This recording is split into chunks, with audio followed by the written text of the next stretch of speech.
Il-kap tal-Partit Nazzjonalista Adrian Delija ċaħat il-gidba malizzjuża li ntqalet dwaru u li xandret online lejlet il-vot fil-Kunsill Ġenerali. Il-gidba li ma kellux biex iħallas il-loan fuq id-dar privata tiegħu u li se jkunu qed jeħdulu d-dar. Adrian Delija fis-qarrija konferma li hija wkoll gidba li ma wettaqx il-pagament dovut fil-ħin meta ġie informat personalment.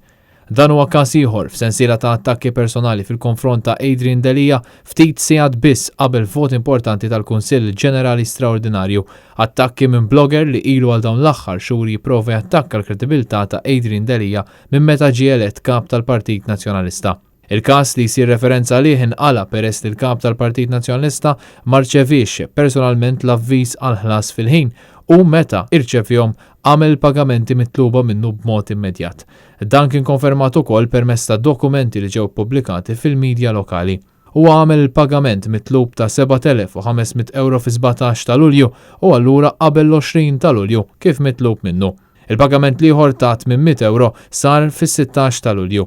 Din iċ-ċaħda kategorika saret wara allegazzjonijiet li ġew ippubblikati fuq l-internet fil-konfront tal-kap tal-Partit Nazzjonalista f'bosta stejjer fuq is-sit tal-blogger Manuel Delija.